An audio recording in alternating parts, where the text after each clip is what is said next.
Today's Monday, May 17th, 2021. Coming up on Roland Martin Unfiltered, the latest in the Palestinian-Israeli relations and American attitudes on both sides of the issue.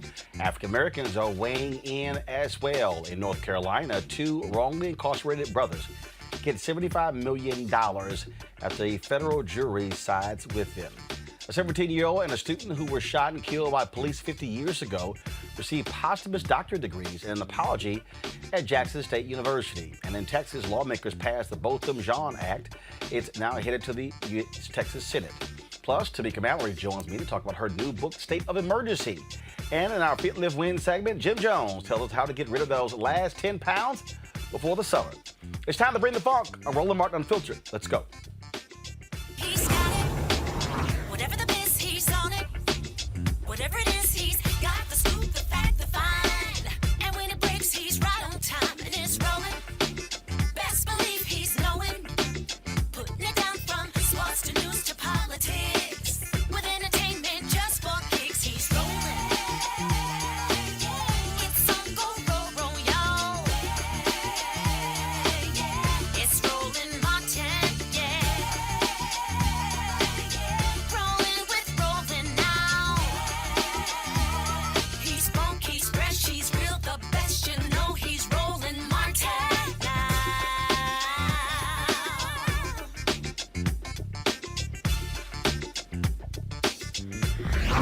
Martin. $75 million. That's what a federal jury awarded two black men wrongly incarcerated in North Carolina. Folks, they were wrongly convicted of raping and murdering an 11-year-old girl.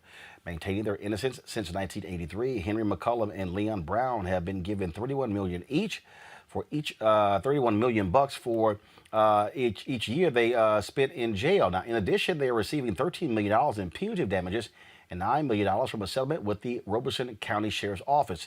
The brothers say authorities took advantage of their intellectual disability and coerced them into their confession, insisting they did not understand the signed confessions at the time. The $75 million settlement is the largest sum of money awarded to a wrongfully convicted person in North Carolina history. Folks, this is, of course, the latest in numerous cases along these lines. We've seen black men incarcerated in other states as well. Unfortunately, all have not been able to receive the financial benefits necessary after spending so many days in prison. My panel, Avis Jones-Weaver, political analyst, also joining us, Teresa Lundy, principal founder of TML Communications, and will later be joined by Julianne Malveaux.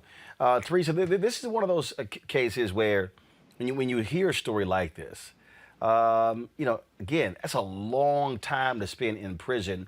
And some other folks haven't gotten anything near that in terms of the kind of resources to help.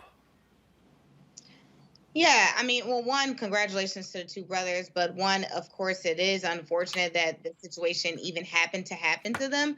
I think there is opportunity for other counties and other cities and states to really start to look at their judgment calls, because it does take a toll on the citizens that, have to go through this trial. But I think, again, as we looked at some of these critical roles in criminal justice reform, we start to really understand some of the consequences of some of these actions. And I'm hoping that the police departments are doing their review on some of these issues as well. Well, look, what's so sad here, Avis, is you can't get those years back. It's as simple as that. You can't get those years back. And the only way to really help somebody is monetarily. And unfortunately, in some other cases, folks aren't getting their fair share or just due after serving decades in prison. You're exactly right. I'm so glad that these brothers were at least able to get this level of compensation. And you're right. Unfortunately, this is unusual that people would receive, relatively speaking, such a high level of compensation as compared to what others often get. But really, there is no price that you can put on each and every minute that they spent in prison when they shouldn't have been there. And they also deserve compensation, and I'm glad that this maybe was included in this particular price tag. The fact that this particular crime was so heinous, one can imagine that their reputations might be irreparably damaged. So at least I'm glad that with these brothers, they are finding some level of delayed justice, but justice nonetheless. And I hope that for others, they're able to do the same. And there's going to be a lot more focus on this. And unfortunately, Teresa, we're seeing more and more people being suing who were wrongfully incarcerated due to shameful actions by police as well as DA's offices. Yeah, and we're going to continuously see those type of actions actually happen where people are deciding, to pick up the phone and they're calling Ben Crump and they're calling other civil rights lawyers and they're saying an injustice has been done years before. And so now attorneys are looking at cases. You have some of these nonprofit organizations, the Innocent Project, who's really opening up the books to some of the injustices that has been happening, and it's going to get costly. So I mean, the state legislator has to also understand that some of these cases that when you could just put people in prison for 10 to 15 years and think they're going to forget about it. No, someone inside of the prison, that people are doing their own cases, their own review points, and they're just not waiting anymore. So it's going to get very costly, and I'm glad it is because like Ava said, that people are starting to put. There's no cost. There's no cost to how much you owe a person. But again, if there is a monetary settlement that can be happen, absolutely should. Well, again, as we certainly hope that those two men are able to move on with their lives. Unfortunately, they had to serve a long time in prison, and they never ever did it. Folks, a Hennepin County judge has set a tentative trial date for the former Minneapolis cop responsible for the death of Daunte Wright. A pretrial hearing for Kim Potter took place via video conference today, where Judge Regina Chu determined there was enough probable cause to support charges against the former officer. Potter fatally shot Wright last month during an attempt to take him into custody. She claimed she thought she pulled her taser rather than her gun. Potter is charged with second-degree manslaughter, an offense that carries a maximum prison sentence of 10 years. Her tentative trial date is set for December 6th. Folks, also in Minneapolis, the fatal shooting of Daunte Wright is making the city of Brooklyn Center change how it approaches public safety. On Saturday, Brooklyn Center's City Council passed the Daunte Wright and Kobe Demick Heisler Community Safety and Violence Prevention Act, a sweeping public safety resolution that will revamp the city's police force with more independent oversight. The resolution, introduced by Mayor Mike Elliott, creates new departments for community safety to oversee the police and fire departments. It also includes a division of unarmed civilians to handle non-moving traffic violations and respond to mental health distress calls. Mayor Elliott is calling it a new North Star for policing. That point there, Avis, that last point there, creating a division of unarmed civilians to handle non-moving traffic violations and mental health distress calls. Yeah, this is what people who have been asked to be talking about defund the police, what they're talking about. Figure out different ways of interacting with people and not just send cops with guns and badges. Absolutely. So this is really what people mean when they talk about reimagining literally policing and making sure that there are different ways in which we can develop systems for individuals to be seen by either mental health care professionals if they're having some sort of mental health disturbance, or other people who are not armed and likely to just pop off and shoot and kill somebody for no good reason based on a very, very minor violation. I'm glad to see that the mayor has moved forward in this way, and this particular city is moving forward in this way under the eyes of the world, quite frankly, are on them, specifically given the timing of this particular murder and where they're located. But I'm hoping that as this continues to move forward, that other cities will begin to move in this direction as well, because at the bottom line is this is the type of thing that we hope that we get the Justice and Policing Act signed, but the bottom line is this is something that cities need to handle on a city by city and state by state basis to really proliferate the nation as it should. And I'm hoping this can be a model for others to continue to move in that direction as well. And Julian, cities should be doing this before someone is fatally killed. I mean, that's the issue here. They should be thinking about different ways to react to the public, as opposed to always basing it on sending a cop, and then we see what happens when that happens. Exactly. I mean, I think it makes no sense whatsoever for us to do these cleanup, well, I call them the cleanup acts. Something happens and you go try to clean it up. Well, you're never going to get the person's life back. So we really need to be careful up front. And I'm glad that the mayor especially, has shown a light on this. But there's so much more that needs to be done. As Ava says, the Justice and Policing Act, must be passed. It may or may not be given the Senate.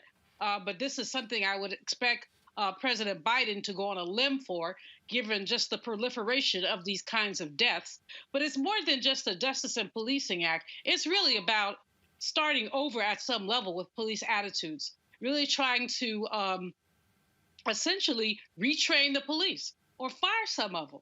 Change the ways that people qualify to be police officers. You have a bunch of uneducated, very young, white police officers who are taught all their bad habits, and then they basically go run around killing people.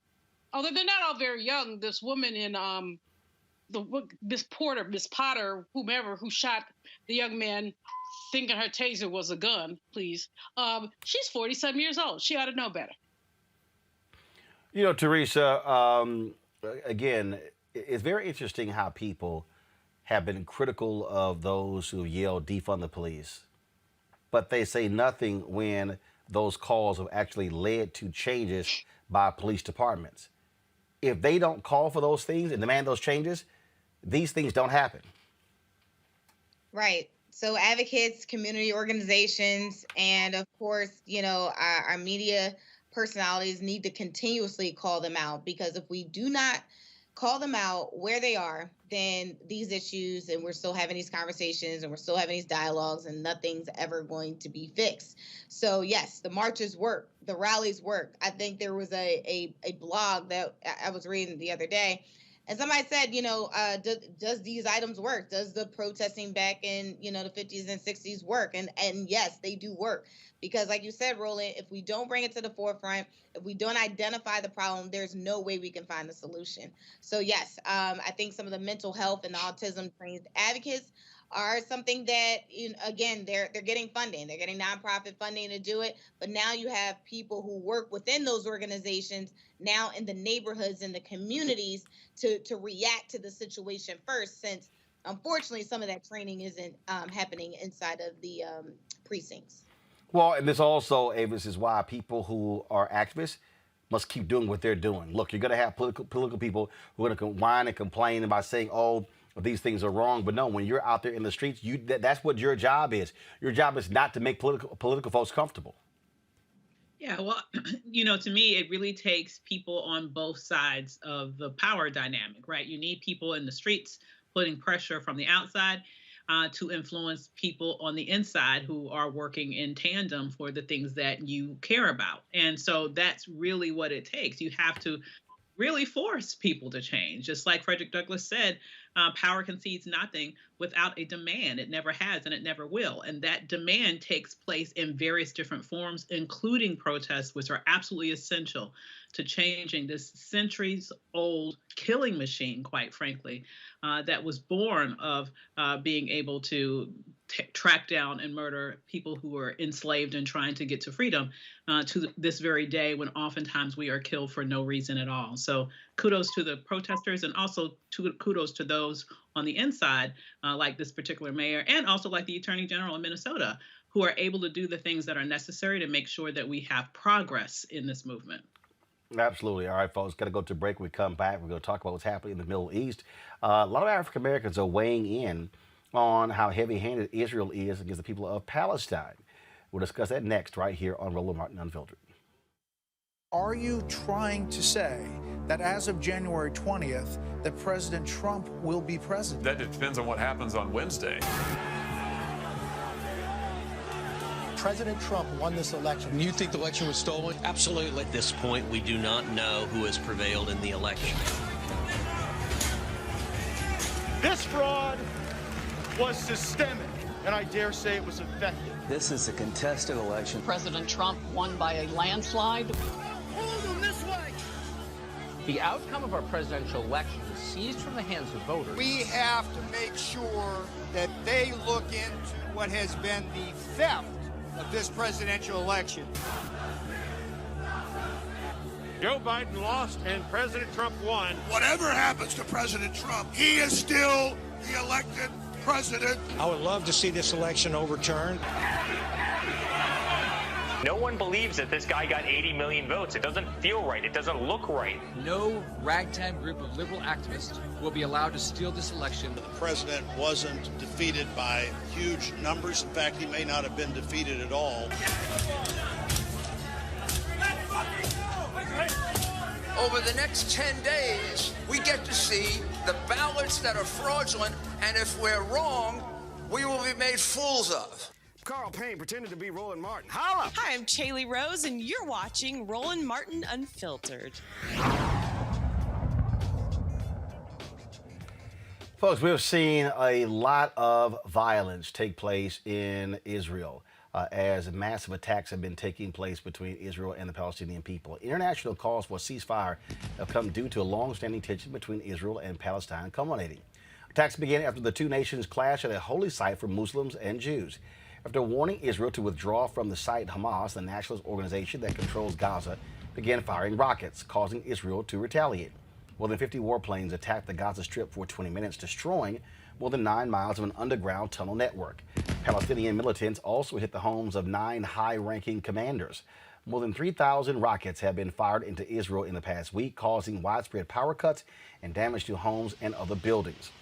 Also, over the weekend, a lot of people have been demanding Israel be held accountable for destroying a building that housed the Associated Press, Al Jazeera, and other media outlets. Israel claims Hamas was using that particular site as a military outpost. Others disagree. Well, joining me now to discuss what's going on here is Mitchell Pitnick. He's co-author of Except for Palestine. He's also president of Rethinking Foreign Policy, and in a little bit we'll be joined by Mark Lamont Hill, who is the co-author of that book. Folks, show the book, please, if we have it. The thing here that I find to be interesting, Mitchell, is we sort of had, probably for the first time, a significant amount of criticism of Israel by mainstream media in this country. Normally, mainstream media in America is just like American politicians, absolutely positively on the side of Israel. That has not been the case in the past couple of weeks. Yeah, it hasn't, and it's been changing over the past maybe 10 years or so, but very slowly. I think what we're seeing now is the cumulative effect of a number of Israeli assaults on Gaza. The 2008, 2012, 2014, it keeps happening, and more Americans have seen it. And as a result of Americans seeing it, it's harder for the mainstream media to maintain the sort of coverage that they did, that they used to have. That was, as you're describing it, very biased towards Israel. And I think it's impossible to get away from the fact that more and more people in the United States are speaking out against this and saying, hey, it's not acceptable that Israel is doing this to a civilian population. Now, the thing that is interesting here is that Israel's position is consistently, we're defending ourselves, were it not for rockets being fired, then we would not have to retaliate. That is always their position. The fact is that this situation was brewing for quite a while before last week. It stems from really two different things. Israel has been trying to displace a bunch of Palestinian families from the East Jerusalem neighborhood of Sheikh Jarrah.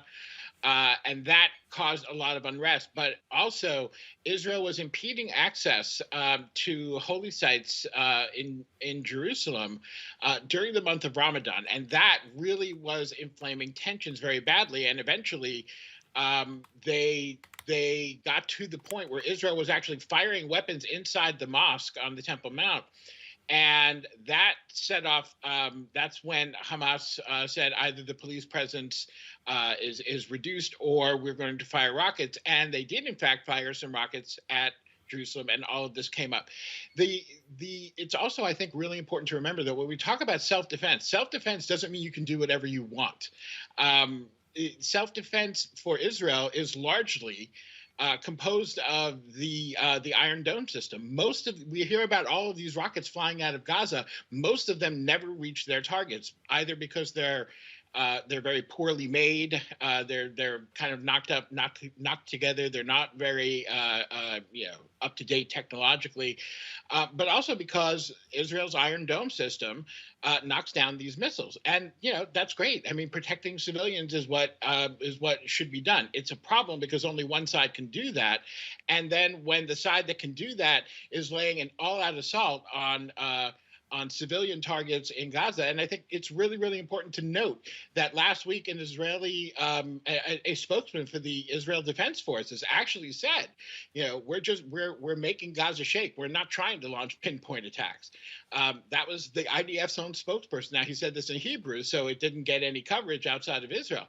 But that's, I think, a very, very important point that people need to know. So, this claim of self-defense is just completely hollow. It just isn't so. Joining us right now is Mark Lamont Hill. He is Mitchell's co-author of the book, Except for Palestine, The Limits of Progressive Politics. Mark, it's been very interesting reading a lot of the different comments and the number of African Americans who are very much siding with the Palestinians on this issue. That has long been an issue, in this country. Explain to folks who don't quite understand this relationship that has always existed between African Americans and the Palestinian people. Well, it's a great question, Roland. It's always good to see you. I would say that relationship really came into focus in 1967 and slightly earlier in the 1954, 1955, after the Bandung Conference. For a long time in the early part of the 20th century, many black leaders were allied with Jews around the diaspora in their quest to create a state of Israel. If you think about W.E.B. Du Bois, who writes a really important essay or article on the case for Israel, essentially is the article he's writing, or Case for the Jews. When you think about Marcus Garvey and all these other leaders, what they saw was a dispossessed people, a hated people, Jews around the world who were being harassed, who were a minority, who were not being treated with dignity, humanity, etc. And he saw them decide to create their own land. And so for people like Garvey, it was like, oh, wait a minute, there's a possibility here.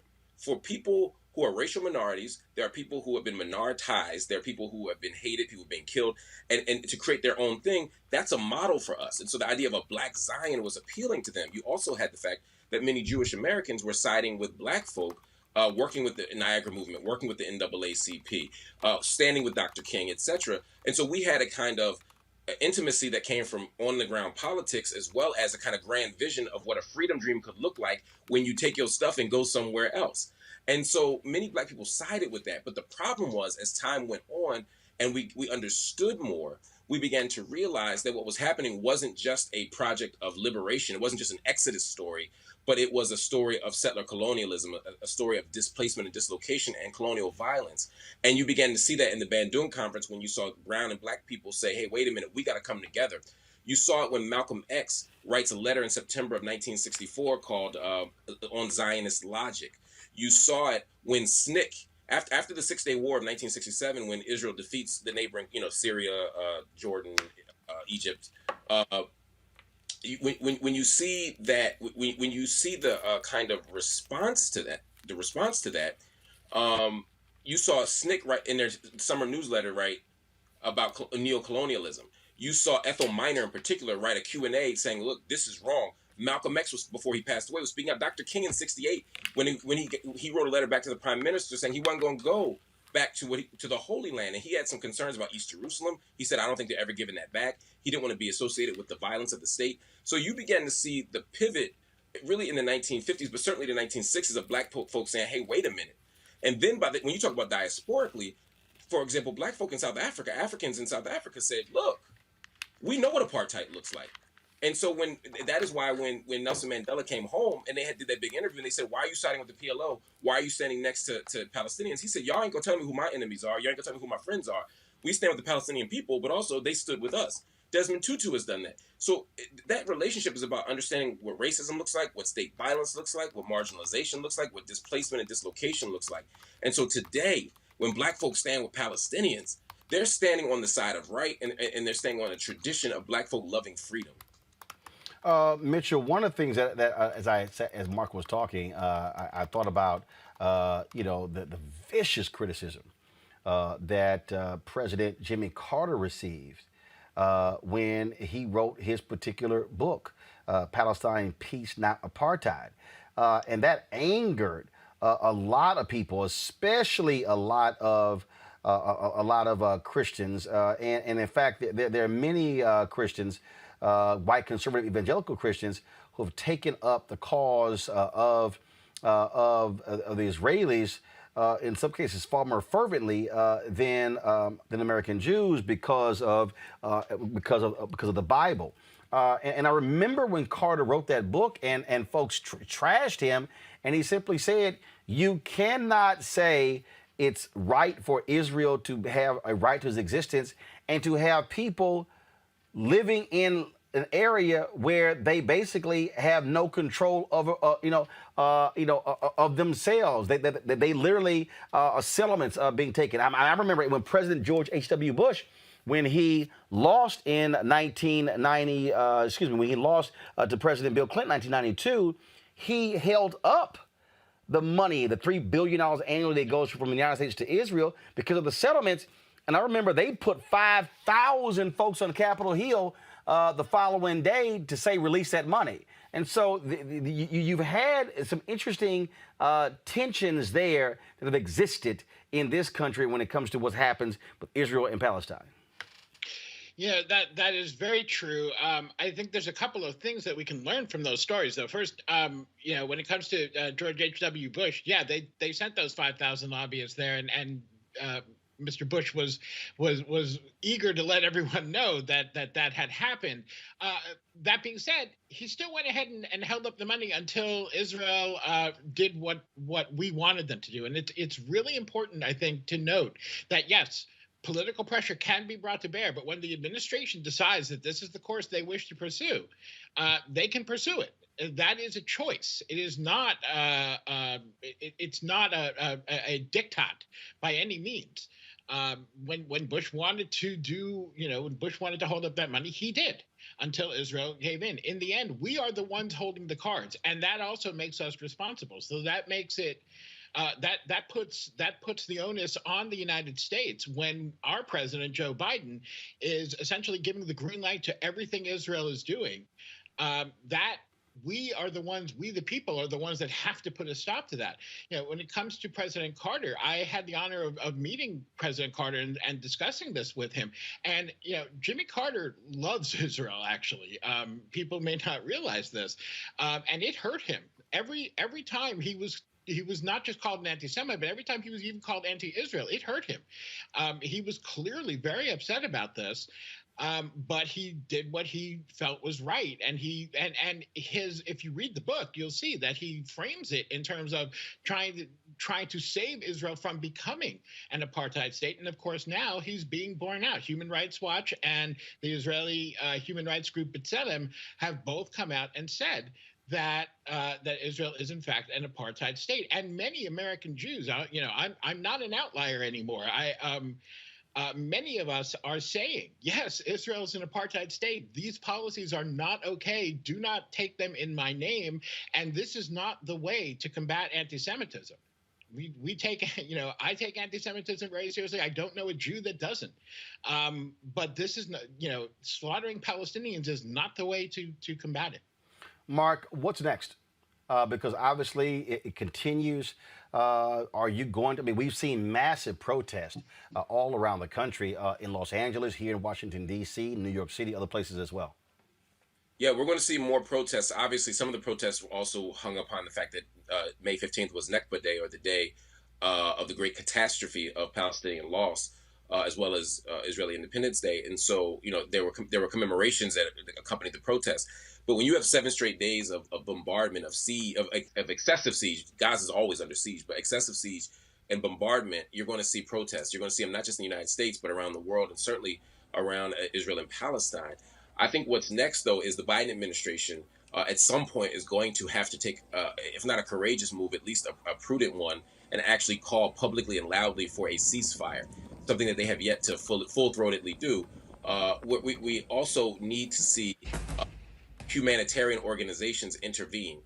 There are 35,000, or actually now 42,000 Gazans internally displaced. That goes along with the hundreds of thousands of Palestinians who are internally displaced refugees already. So when you talk about this, next is policy shift. Next is more protest. But sadly, Roland, unless we see something sharply different in the next week or so, we're going to see a lot more violence and a lot more death. And as Mitchell pointed out, given the imbalances in power, most of those deaths are going to be Palestinian deaths. Absolutely, folks. Again, it is a significant situation that's happening there, and the battle continues. We certainly want to thank Mitchell and Mark for joining us. They're the authors of the book, Except for Palestine, The Limits of Progressive Politics. Gentlemen, I certainly appreciate it. Thanks a lot. Thanks for having us. Look at my panel here. Julian, I want to start with you. You've had some Democrats in Congress, Jewish Democrats, who have taken a position that is different than what they've normally done in the past. Oh, yeah. Ayanna Pressley tweeted last week. Her exact quote was, "We can't stand idly by when the United States government sends $3.8 billion of military aid to Israel that is used to demolish Palestinian homes, imprison Palestinian children, and displace Palestinian families." We have very rarely seen this kind of support for Palestinians. No. First of all, Ayanna Pressley is an African American. I'm talking about Jewish Democrats who have been very vocal on this issue as well. I mean, in fact, this is a letter. This is a tweet sent out May 14th by Jerry Nadler. The Biden administration can and should do more to stop the pain and suffering of Israelis and Palestinians. I led a group of Jewish members on a letter to POTUS urging immediate de-escalation and diplomatic engagement. Schumer is okay. Go ahead. Chuck Schumer and 20 other senators have called for a ceasefire. That's highly unusual. I mean, but it's ridiculous. As your previous guest said, 10 Palestinians have died. 10 Israelis have died. Over 200 Palestinians have died, and the numbers are growing. This just makes no sense at all. And I don't understand. President Biden spoke to Netanyahu today. I don't understand why he has, after that, not called for a ceasefire. It doesn't work to say we're just going to stay out of this and see how it plays itself out. Right. Because we know how it's going to play itself out. There are going to be more deaths. Teresa, this is a protest here in London. Some 100,000 people took to the streets there. As I said, we've seen protests all across the United States as well. And Israel is losing the PR war, but they don't care. No, they don't. Teresa? Oh, I'm sorry, that was for me. Yes, they don't care. So over the weekend, actually in Philadelphia, we've had some rallies and protests as well.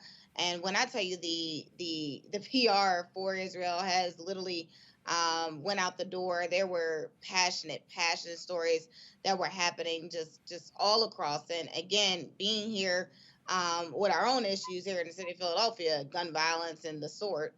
But when we are talking about international issues, it was, people coming from Bucks County and different surrounding counties. And you're starting to see not only just the heartstring, but the passion about the subject matter and how careful people are in their speech. So it is probably the opportunity, that, again, I think the great opportunity is happening when the senators are coming together and say, hey, let's cease fire, let's come to the table, let's do something different because this isn't working. Because I think if we wait for the end results to happen, it's not going to be in the favor of where we need it to be in. This is video here, Abe, of a big protest in Patterson, New Jersey. Wow. It is wonderful to see people once again raising their voice, using their First Amendment rights here to protest what they find to be unconscionable and very disturbing and deadly attacks on the Palestinian people. I think one of the things that may be moving into the reason why we're beginning to see less of a staunchly, just blindly pro-Israel approach with regards to the American media, as well as with some politicians on Capitol Hill, is that there, I believe, is some very broad recognition of the fact that Benjamin Netanyahu is a very, very right-wing politician. People understand that he is an extremely right-wing person who is very dangerous and deadly in terms of his behavior, and beginning and the fact that this, as was mentioned previously, is not an isolated incident. This is an ongoing series of incidents that we have seen over the years.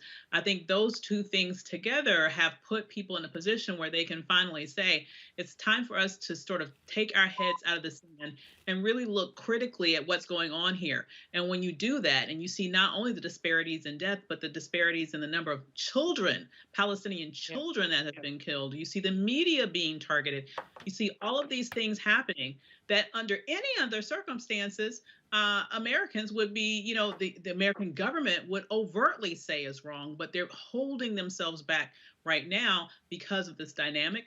I think a lot of politicians are saying, finally, it's time for us to speak up.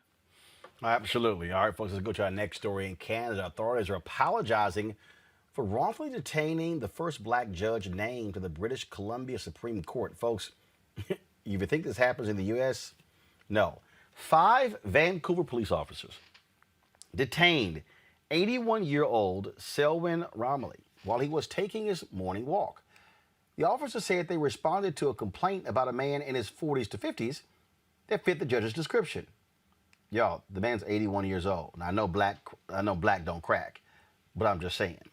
The mayor of Vancouver addressed the incident, and he said this in a statement, quote, "I am appalled by how Vancouver police officers wrongfully detain and handcuff retired Justice Selwyn Romilly. Such incidents are unacceptable and cannot continue to happen. Last night, I reached out to Justice Romilly to apologize after I was made aware of the situation. This is not something anyone should be forced to go through. Incidents like this can be very damaging. Can be a very damaging experience, especially for those in the Indigenous, Black, and person of color communities who already face multiple barriers and discrimination." Y'all, the real suspect was eventually arrested. The judge does not plan to file any formal complaints. You get an 81-year-old confused with a man in his 40s and 50s. Let's just be honest here, Avis. They saw black, they ain't see nothing else. Absolutely. I mean, this problem is universal. It's not something that's relegated to the United States of America. I will say in all my travels that I have had all around the world in various different cultures and continents, the one thing that is stunningly consistent is the way that white supremacy works its evil head, and it is consistent. This is why I think also that there are so many people around the world who also protests with regards to our Black Lives Matter movement here, because they know that similar things happen in their homeland. So it's horrible to see this judge harassed and arrested for no other reason, obviously, than the color of his skin. Teresa. Yeah, I totally agree. I mean, there's nothing more to say. Unfortunately, again, this is not a local issue. This is a national issue, international issue that happened to people of color, more so Black people more than often. The fact that this is a judge, I want to see what his reaction is. I actually am looking for that statement because I am sure him in his capacity, he has something to say, and I'm sure people want to hear it. Julian? This is, again, as my colleagues have said, this is horrible but unsurprising. This is a black man. He doesn't look like he's 50 years old. I mean, as you said, black don't crack, but, look at him. The fact is that they saw black. All they saw was black, and they decided just to stop the man and handcuff him. And blessedly, he had the presence of mind, of course, he is a judge, to say, look, I'm a judge. And blessedly, of course, they finished doing whatever they were doing in a matter of seconds, maybe a minute or two. So that's all good, but it does not avoid the fact that the mayor had to apologize. Here we go again with the apologies. The mayor had to apologize that we still don't have any accountability from these so-called law enforcement officers. I mean, what do they have to say? Why did they do this? Easy. They said, oh, we thought it was him. But we know what that's all about. All right, y'all. Let's go to Texas. A former Dallas County prosecutor is disbarred from practicing law in Texas for withholding vital evidence in a case where two homeless black men were sentenced to life in prison. Richard Jackson surrendered his law license after the Supreme Court of Texas concluded that he failed to inform Dennis Allen and Stanley Mosey's defense attorneys about evidence that could have cleared them at their capital murder trials in 2000. The men spent 14 years in prison for the fatal stabbing of a pastor. They were released in 2014 after DNA testing helped clear them. According to the Innocence Project, Jackson is one of just 4 prosecutors disbarred for misconduct that resulted in a wrongful conviction.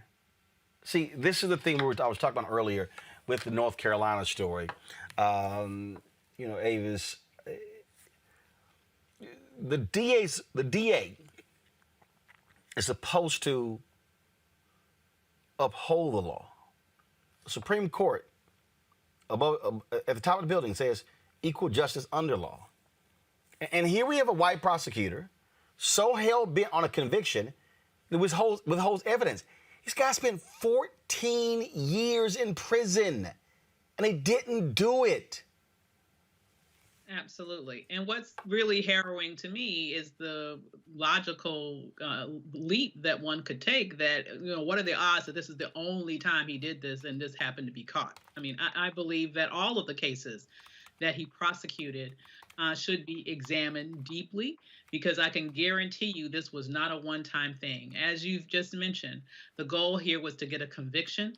The goal was not to get justice. The goal was to get anyone they could get to find guilty by any means necessary, even if that meant to keep out of the hands of the defense or to the judge or anyone else evidence that they had, which specifically showed that these were not the people that were guilty of that heinous crime. So, to me, I'm glad that he's disbarred, but that's not all that needs to happen. They need to go back and make sure that every case that he prosecuted is examined, because I can guarantee you other people are sitting in jail today that shouldn't be there.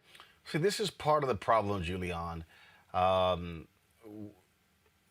Prosecutors want us to trust their judgment. They want us to trust that things were done above board. And this DA withholds evidence. Could have cleared these guys. Totally ignores it. And they go to jail for 14 years. All he gets is being disbarred. I'm sorry. To me, this is where you actually put a law in that if a DA withholds evidence, they should go to jail. Well, I'm with you on that. I really do think this guy needs to spend some jail time. It's absurd that he deliberately withheld evidence. It's not like the cases where somebody made a mistake, where someone come back, 5 years later and says a mistaken identity or something like that. This is willful, evil withholding of evidence that cost these brothers, 14 years. They should be paid. Not only should they be paid, he should spend some time up under the jail. Teresa. Yeah, I agree. Legislators, this is the time to act. If anybody was looking for a case within their state to actually stand up for justice, stand up for reform, this would be the case. Because you have, again, across the country, you have some prosecutors who are new to the, new to the bench in so many ways, but new to being a prosecutor. And they have a conviction record that they have to meet. Those are goals that they have to meet. And unfortunately, these two young men, I believe the crime was stabbing 47 times a black pastor. And it's like, well, one, this is the character train that this person is obviously something's going on in their mind, when really these kids are just wrongfully convicted. So now not only do they have, the psych evaluations that probably did come to them in the 14 years that they were in prison, but now they have this notion and this character assassination that they're going to have to rebrand themselves as, as being sane, because this is a heinous act. So again, I think if any legislator was able to step up and say, look, I want to put a law to make sure not only is this prosecutor getting disbarred, but we're now putting a law in to make sure that anybody that takes this position moving forward now receives the same equal justice, and that includes prison time and any other crimes that they deem fit that fits the crime that happens in the future. Absolutely. So it's just sad that they had to spend 14 years in prison for a crime they didn't commit because you had an unethical prosecutor who now does not have his law license. Let's stay in Texas, where lawmakers have passed the Botham Jean Act, a bill named after the black man killed inside his apartment by an off-duty Dallas police officer 3 years ago. HB 929, also known as Bo's Law, ensures officers keep their body-worn cameras activated during investigations. Texas's House of Representatives passed it on Friday by a vote of 108 to 34. Before it reaches Governor Greg Abbott's desk, the act will have to pass through the Texas Senate. So we'll see exactly what happens there. All right, folks, nearly 50 years after a 17-year-old and a student were shot and killed by police at Jackson State in Mississippi, the school honored them at a graduation ceremony on Saturday. Philip Gibbs and James Green received posthumous honorary doctorate degrees at Jackson State's commencement this weekend. Please roll the video, folks. Both were shot during a campus protest of racial injustice in 1970. After a protester threw a bottle toward the police, the shooting broke out, resulting in Gibbs and Green's death and 12 other injuries. Which I'm proud to present an award on behalf of Jackson State University. I now ask members of the class of 1970 who are Okay, the script says, please rise.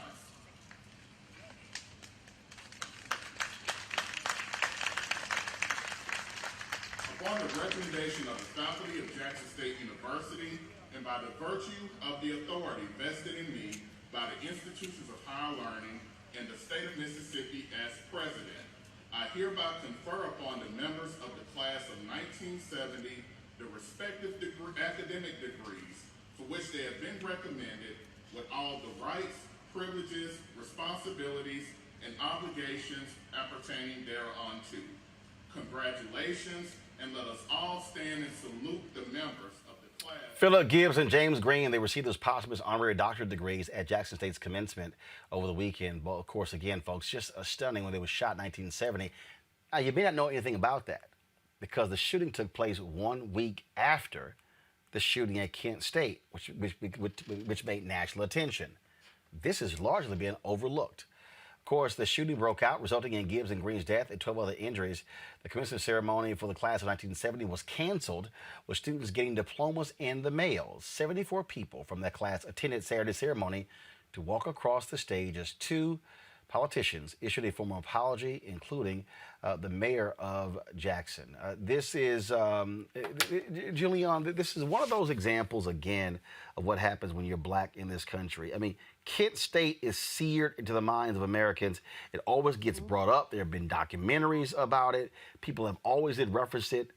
But very few know about this police shooting and killing at Jackson State 1 week after Kent State. No, Jackson State didn't get the attention that it deserved at all. I was actually living in Mississippi at the time, in 1970. Footnote, got put out of so many high schools, they had to send me to Mississippi. But I was living there, and one of my aunts had been on the faculty there, and people were horrified, but it really did not make national news. It seemed that many people believed it was okay to shoot children because they were children, young people. One of them was a high school student. Shoot them because somebody threw a bottle. They weren't even the ones who threw the bottle. But because someone threw a bottle, two young people ended up dying. And whenever Kent State is mentioned, I make it my business to say, and what about Jackson State? Because if we have to teach these people, if we have to teach them the hard way, that you cannot have unequal justice. You simply can't. And this is why our media is so important, Avis, because, again, for the longest, again, there's so many people who have grown up, all they've heard is Kent State, Kent State, Kent State, and never talk about Jackson State. Absolutely. And this is exactly right. Why Black media is so important. And it's also why it's so important that we have a retelling, a true telling of history in this nation. It kind of makes me think of stories that you've covered here also about all of these different laws that have popped up and bubbled up all across the nation in various states trying to outlaw the teaching of critical race theory or trying to outlaw 1619 Project because they do not want real full history to be taught throughout this nation. And when you don't do that, you have very unjust oversights just like this happen, which creates a situation, as you mentioned, where and everyone can remember or have heard, at least have heard about Kent State. Very, very few people even know about what happened at Jackson State when the two happened virtually at the very same time. And Teresa, thank goodness those folks got a chance to walk across that stage. That is something that is important, whether you're talking about high school or college. And for them to finally get that opportunity, that was great. Yeah, it was an amazing sight to watch. But again, if you know the history, or if you at least heard of the history, you would also feel that same type of compassion and that type of love, of enjoyment, even if you had a chance to watch it. So again, history needs to be repeated, and it needs to be necessarily taught, and we need to be further educated, and continuing that, we never forget these moments. Absolutely. All right, folks, let's go to San Diego, where drivers there are starting to see new billboards with black parents holding their babies. The campaign was created by the city's Perinatal Equity Initiative to address disparities in the health outcomes of black babies and mothers.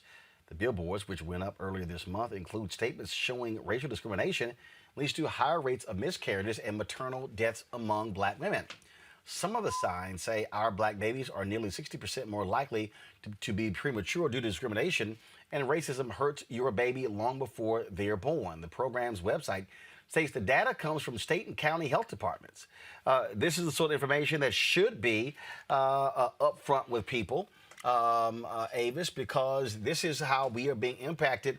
And to make it clear, for so many white folks in this country, it's out of sight, out of mind, having no idea, having no clue whatsoever. And this sort of billboard campaign shows the impacts of racism. Like I said, it impacts that child before it's even born. Absolutely. I mean, the statistics that are surrounding that data is just, atrocious. When you look at Black maternal mortality, when you look at Black infant mortality, when you look at all of these various ways in which our children have to fight for their lives, and Black women have to fight to be able to live by going through the very natural process of being pregnant and giving birth. It is atrocious. We really are, when you look specifically at the statistics that are connected with the Black community, more akin to institutions or nations that are not developed nations, right? Developing nations, as opposed to other sort of major other nations across the world that are already developed nations. And so it's really disturbing to see these statistics. And what really annoys me when we hear about the pushback to just the truth telling that initiatives like this provide in terms of putting those statistics and those truths on billboard, is that you have people that are more offended by the telling of truth than they are offended by the horrible circumstances that lead to the disparities that literally kill women and children each and every day who are Black. And it has to be upfront in your face because a lot of people simply have no idea, Teresa. And people have lived in denial about this reality. And we talked about it when Serena Williams talked about it. Folks were just like, oh my gosh, shocked, because it shows you that it doesn't matter how much money you have those issues when it comes to doctors and racism. Absolutely. And you know what? Even if we just went on to the basic conversation on what a billboard is meant to do, it is meant to be in your face, thought-provoking, a call of action. It is meant for you to do something. So if this divisive billboard was meant for you to have conversation about or make you actually go to the website because people wanted to learn more, these are the stats, and these are the hard-hitting truths that people are taking action to do. So I totally agree with it. I think the stats back it up. And it's an unfortunate truth that if you want to change its narrative, the simple thing is change it. Exactly. Well, Julian, go ahead. Well, I was just saying, exactly. If you want to change the narrative, change the narrative. Beyonce Knowles also had the same problem with her childbirth, and she talked about it. But people don't want, people do not want to believe the truth. They don't believe that fat meat is greasy.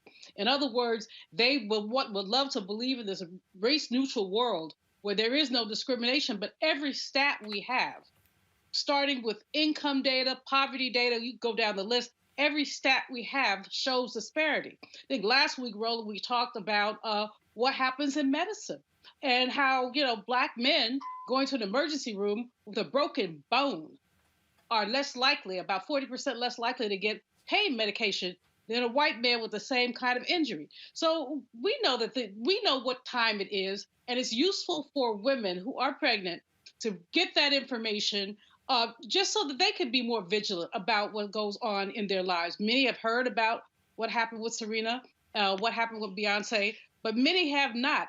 And when they find themselves in a situation with eclampsia or something else, they and their partners need to be empowered to say something to these doctors.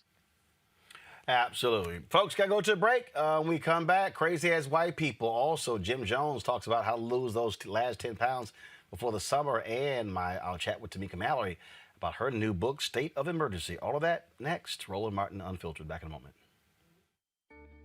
The lonely, the alienated, the sad, and the angry. In every country torn by strife, violence, and hardship, men and women are drawn to extremist leaders, promising to take on the enemies of their people. In America, some of our lost souls respond in a similar way to the call of influential voices, but instead of militant preachers or radical clerics. Every single night in America, they can listen to our own angry advocates of division and conspiracy. Confused, angry people hear the call of these voices and take on the camouflage warriors to threaten and even kill civilians. The radicalized Republican Party and the twisted people on TV who speak for them use the very same language of intolerance and rage to provoke those alienated people, actively pouring kerosene on the fire of social unrest. And until we all reject these poisonous voices, the result will inevitably be escalating violence and tragedy.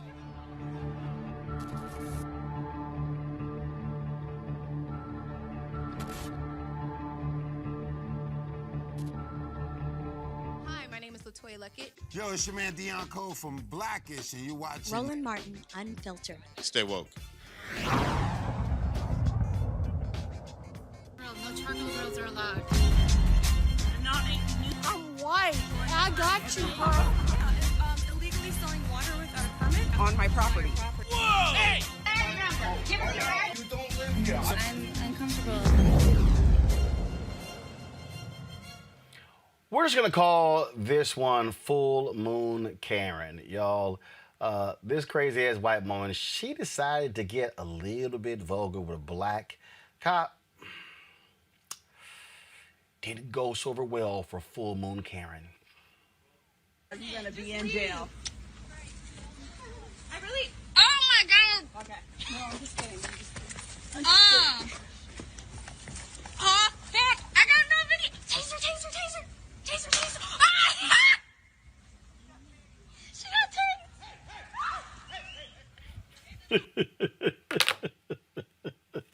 tased! Roll that again. Are you going to be in jail? I really... Oh, my God! Okay. No, I'm just kidding. Heck! I got no video! Taser! Ah! She got tased!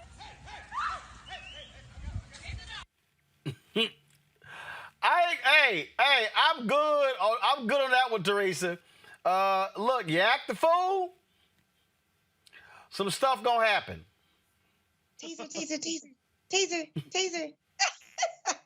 That woman had to either be intoxicated. She had to be intoxicated on something. I mean, who shows her total behind? I mean, all of it, down to the crack, to the police. She had to be intoxicated. Yeah, I don't know. She could have been probably in the right mindset. I mean, but she was messing with the wrong one. But even in this instance, right? I'm glad we can laugh about it now. But in some instances, some people would have took out a gun. This African-American woman police officer, she needs a heroic award for managing the situation. She could have kicked her in the butt, right? But she didn't.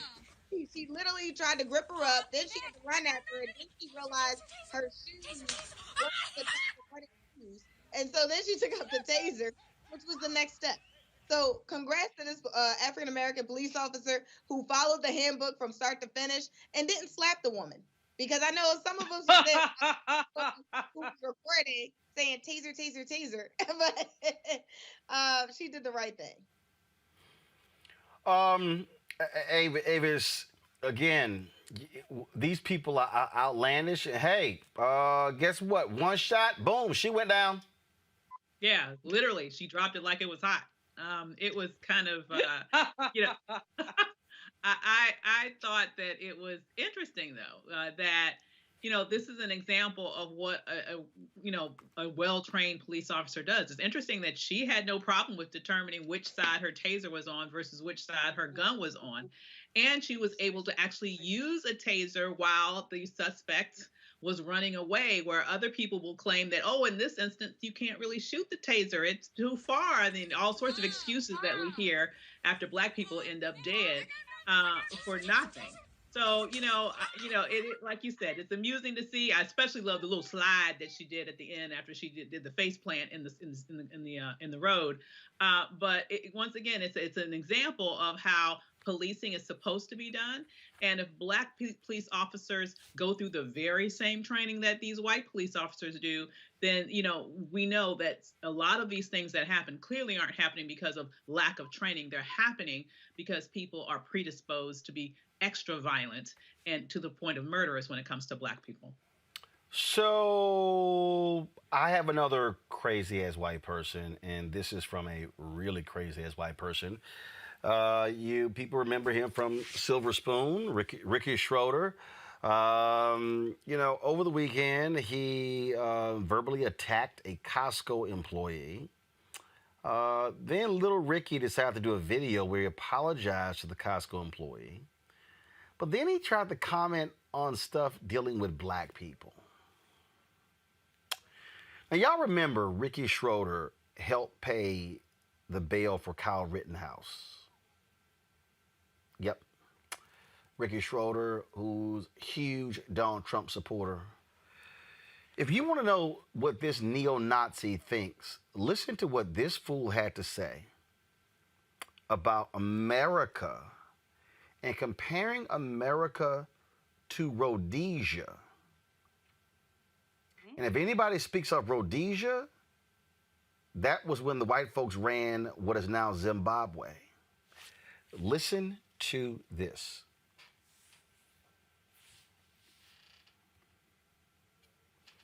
Sitting there, because I'm still confused by what the hell Ricky was talking about.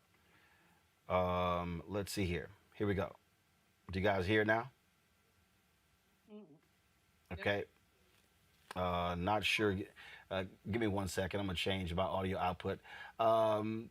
This is, and I'm going to go ahead and say it. If y'all want to see what a white nationalist looks like, that's this guy who a lot of people used to follow in Hollywood. And y'all, and when I say it got strange, it got real strange, because then this fool started talking about Candace Owens, and he started talking about, I mean, he like went real cray-cray. And so I'm not quite sure what his issues are. Guys, let me know if you're hearing it now. Okay, we're having some issues here, so let me sort of, I'm going to switch this here. I'm going to go to my iPad here. So, and when we talk about Rhodesia, y'all got to remember Dylan Roof? Remember, he was wearing a patch of the Rhodesian government when he was busted. And so these white supremacists in this country, they keep invoking Rhodesia. And when you start invoking Rhodesia, hell, you might as well invoke South Africa and their racist regime as well.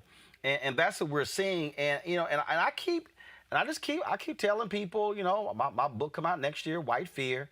And I just keep telling people, and they think I'm crazy. And I'm going, no, You got white people in this country who really who seriously are thinking that the country's going to hell in a handbasket because they cannot handle not being in control. And so some of the crazy talk that they have been stating. First of all, here's Ricky Schroeder talking about.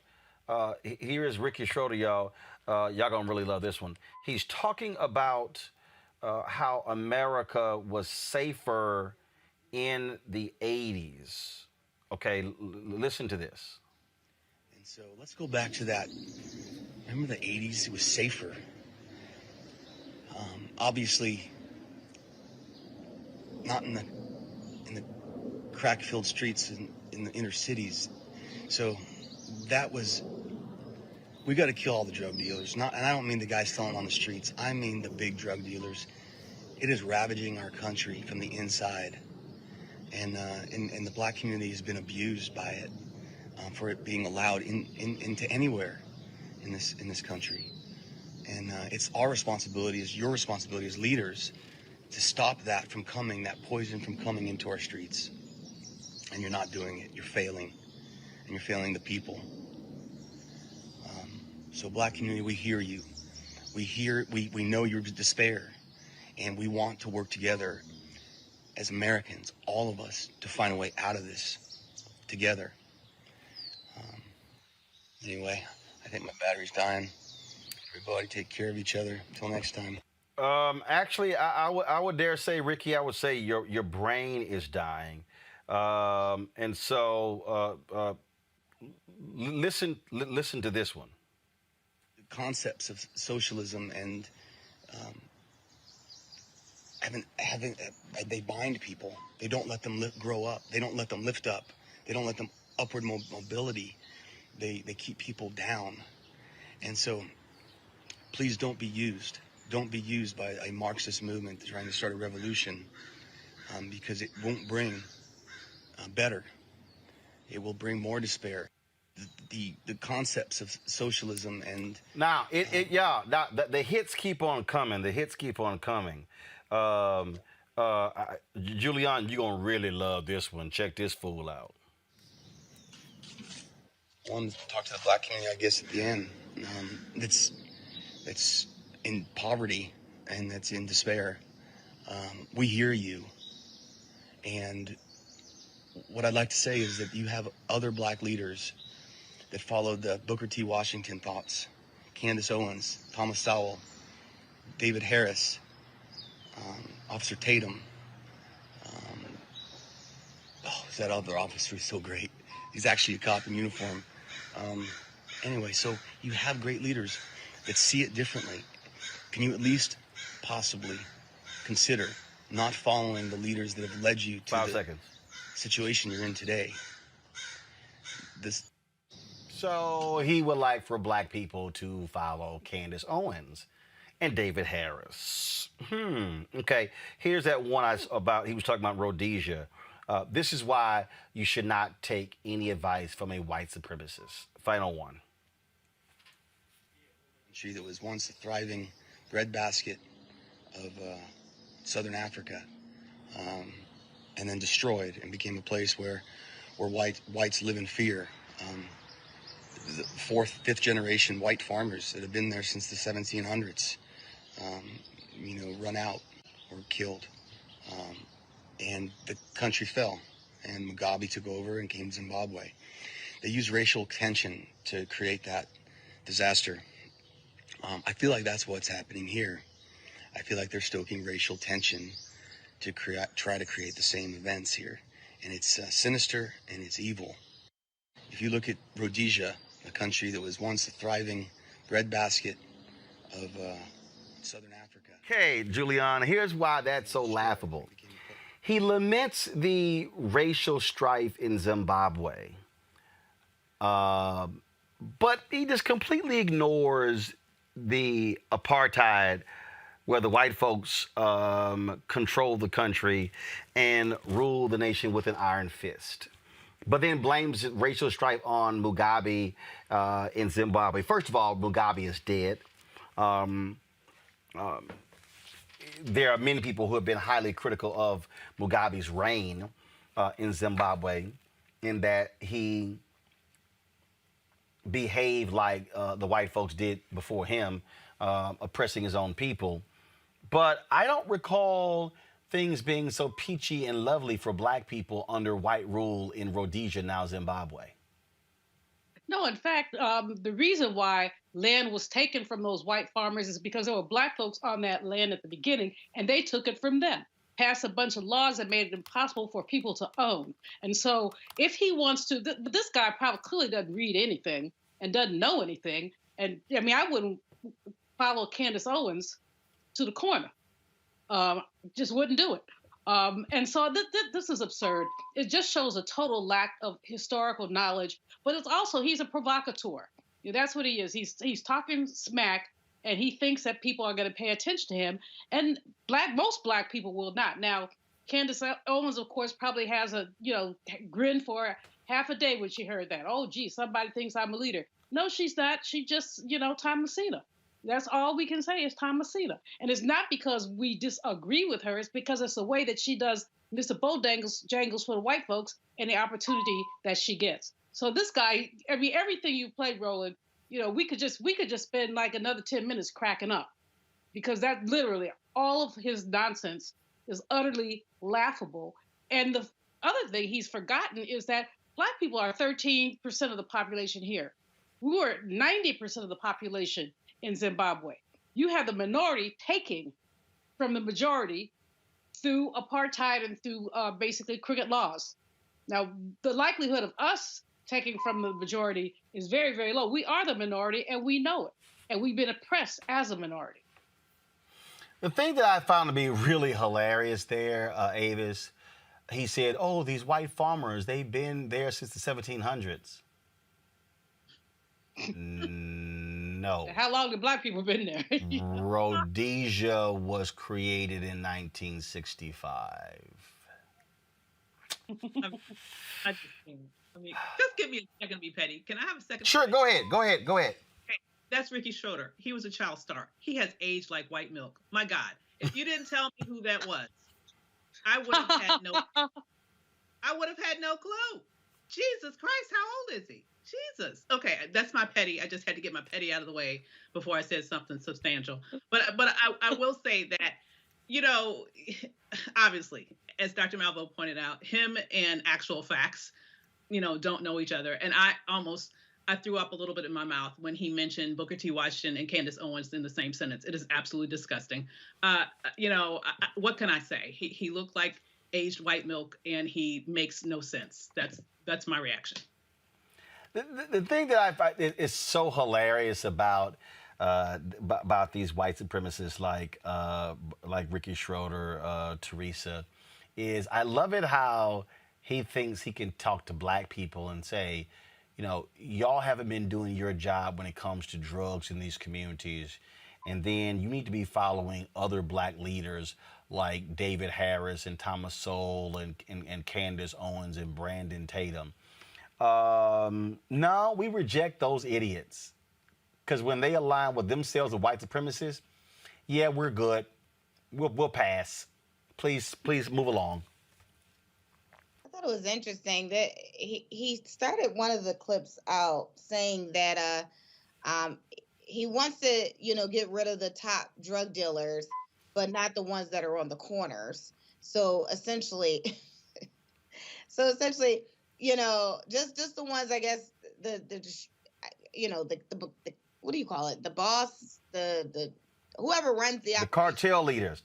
But he also acts as if the drug issue in America is with black people. The problem with drugs in America ain't black people, it's white people. Bringing it to black neighborhoods. No, but it's white people using. Yeah. The rising use of drugs has been white people. But even more than that, if you want to talk about drug use, let's talk about pharma. Let's talk about American pharmacies and the manufacture of opioids, and then basically pushing them through communities, mostly white communities, praise the Lord. Not that I wish anybody addiction, but if someone's going to be addicted, I hope it's not black people. But in any case, just no structural knowledge of markets. And to lift up Thomas Sowell, Mr. Anti-Affirmative Action, who mercifully has faded away. But to mention Soul in terms of leadership is really laughable. But the thing here again, I think, and what we have to understand, and this really is important, Teresa, is that you have these folks, you have the likes of Brandon Tatum and Candace Owens and others who are being elevated by these white supremacists, by these neo-Nazis, by these folks. And I'm sitting there going, they don't like you fools either. All you need when you know, you're absolutely right. But anytime, you know, a Candace Owens or Brandon Tatum has at least 5 Black friends, that's just enough for the white population to white conservative based population to highlight their stance into their world.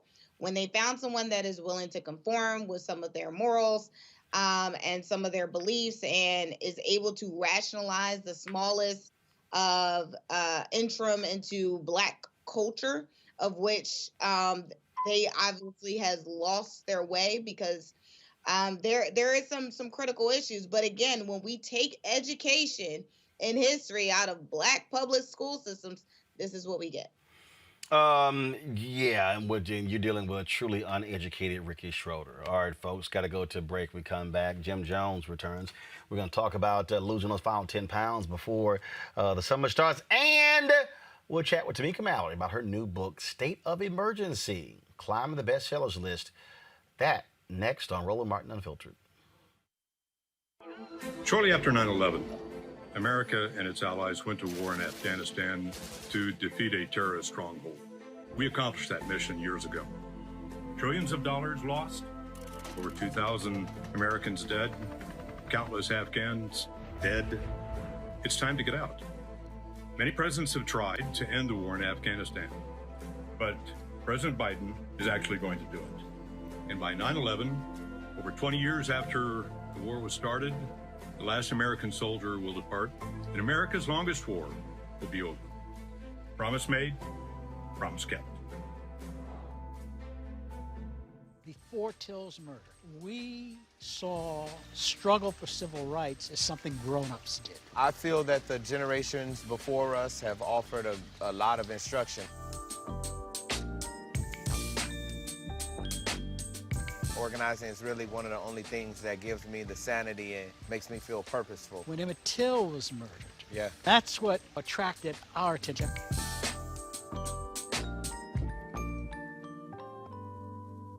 Hi, I'm Kim Burrell. Hi, I'm Carl Payne. Hey, everybody, this is Sherry Shepherd. You're watching Roland Martin Unfiltered.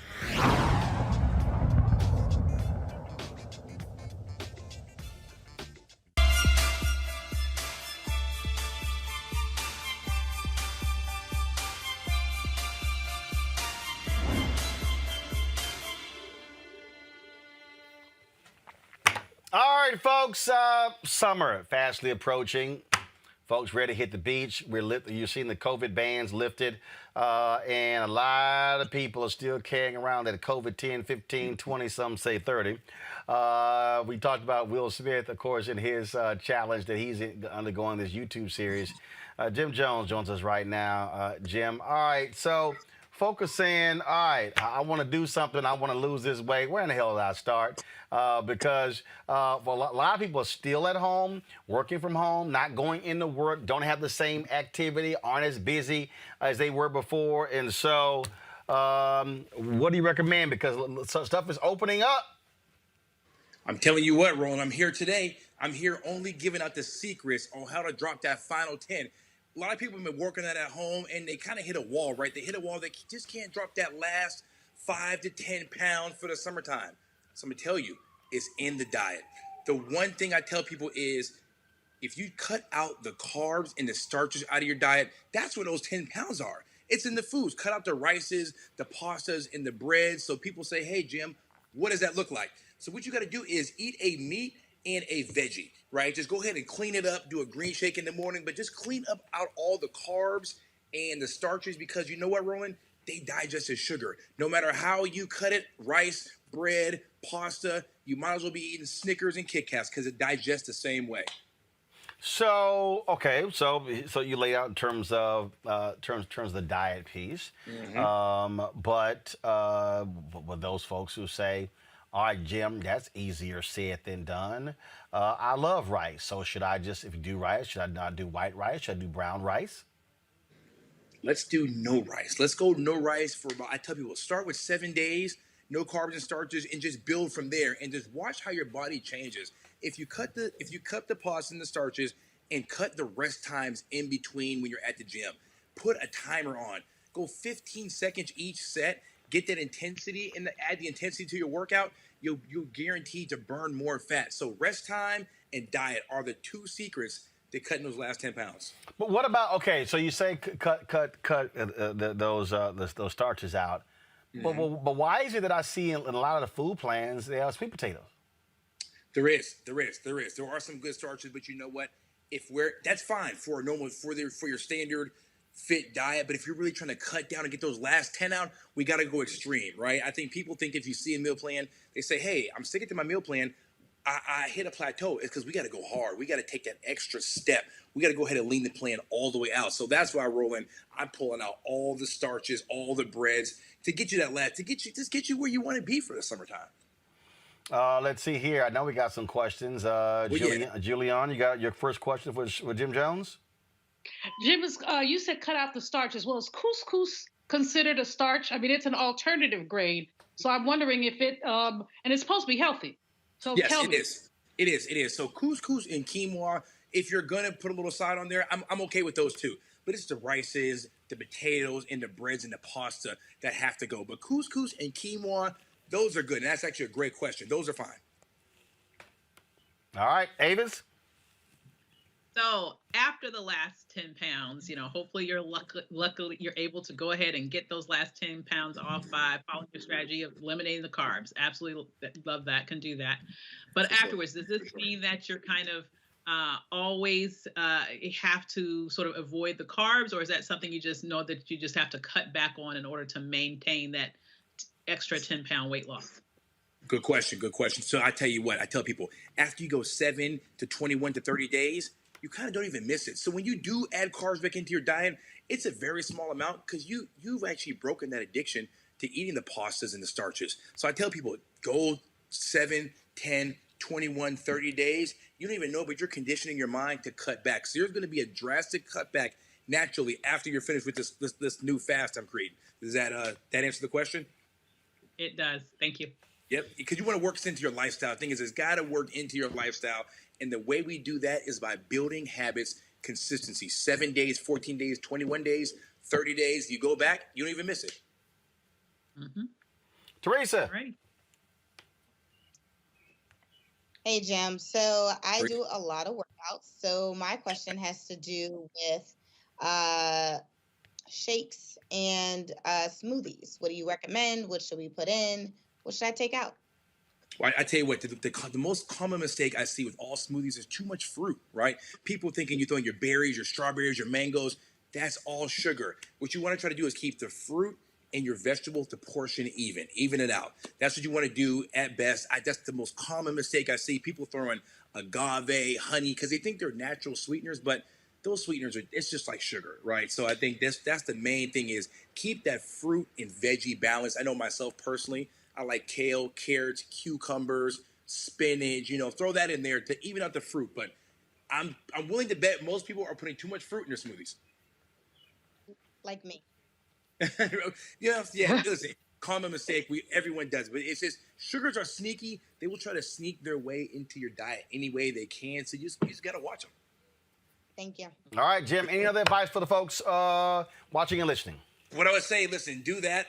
I have an herbal weight loss tea I tell people to take. They can find that at my Instagram, GYMJONEZ, GYM Gym, like the gym muscle, JONEZ. Follow me there, and everything is there you need. All right, Jim Jones, we truly appreciate it, man. Thank you so very much. Thank you, Roland. Always a pleasure. All right, folks, we come back. State of emergency. That's the title of Tamika Mallory's new book. It is climbing the bestsellers list. She will join us to discuss it next in Roland's Book Club, right here on Roland Martin Unfiltered. So the King movement of 1955 is the first time in a very violent civilization, Western civilization, any sizable group of people started to work to change by insisting we can use nonviolence power to create the change. Gandhi said that nonviolent power, the power of life, is the greatest and most creative force, power of the universe.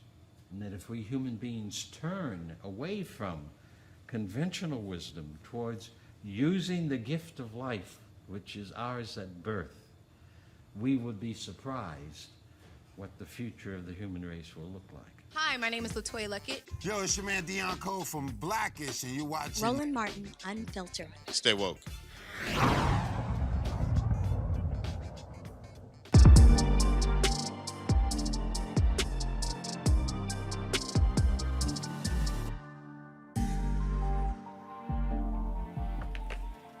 Folks, many of you know her as, of course, one of the co-organizers of the Women's March. She also was the co-founder of Until Freedom, has been on the front lines fighting for social justice for, frankly, all her life. Spent years working for the National Action Network. She now is the author of the book, State of Emergency, How We Win in the Country We Built. Forwards by Angela Davis and Cardi B. Tamika Mallory, glad to have you on the show. Good to see you in Baytown last week. Roland Martin. But what I want to know, I just have one question, is why am I not in the promo at the beginning of your show? I just want to know why. Why are you not in the promo? Which promo? There was a promo that just ran with LaToya Luckett and all these. Oh, no. Those are celebrity drops, which means I don't think you've done a drop for the show. I'm also not a celebrity like they are. So no, but we can include you, but you haven't done a drop. Okay, well, I will. See, there you go. There you go right there. See, there you go right there. So I was like, promo? Like, what you talking about, promo? All right, let's get right to it, talking about a state of emergency. I remember you were writing this, you were like, okay, this is hard as hell. You like, this is driving me crazy. Why? Why was it so hard? Well, first of all, it was an aggressive timeline. You know, I started the book a few months after my speech in Minneapolis, which is just 1 year ago during this month.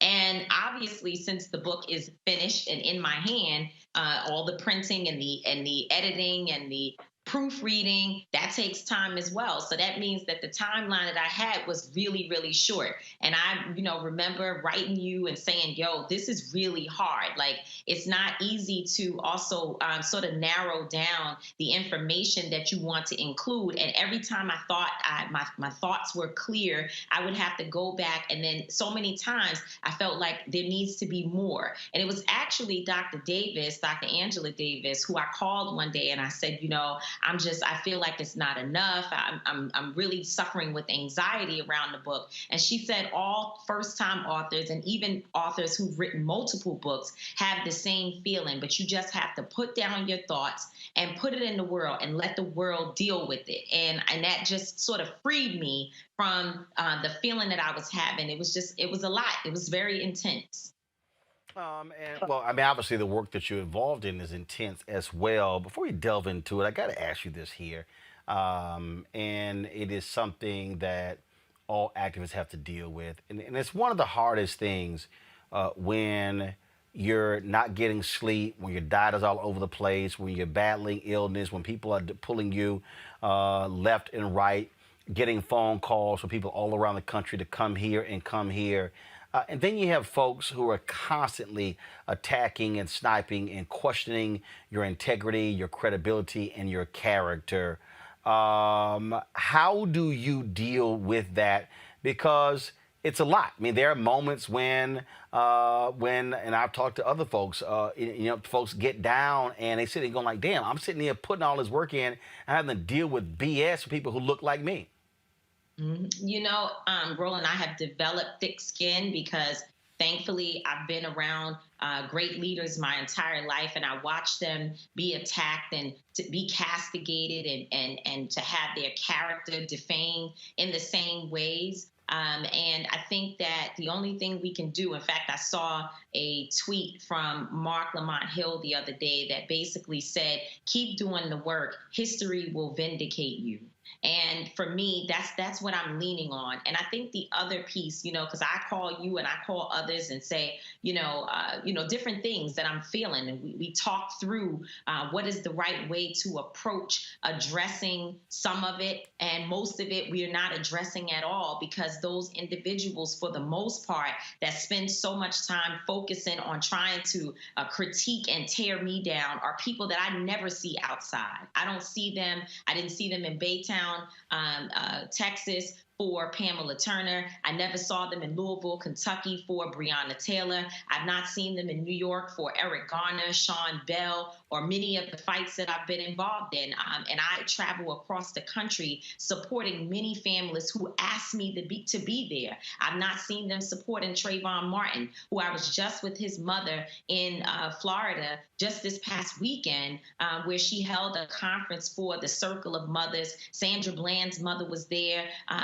So many mothers. The names go on. It's too many names. Cleola was there for her daughter, Hadaya Pendleton, who's a 16-year-old who was killed on in a park in Chicago, and President Obama honored her. Cheyenne Norman, this is a woman who I helped her to bury her 4-year-old child. I've been with these families for 25 years of my life, and in every single situation, I don't even think I've ever met any of these people, and so I have to keep focused. But I think the thing that I've been taught by so many of the great leaders who have been through these things before me is to focus on those people who are with you. And not to say that I don't listen to critique, because there have been times when you've called me to say, hey, I don't think the way in which you all are approaching certain things is the right way to go. Let's look at the strategy. But the way that it's done is in love. The way that it's done is not an attempt to gossip about me, to tear me down, or to,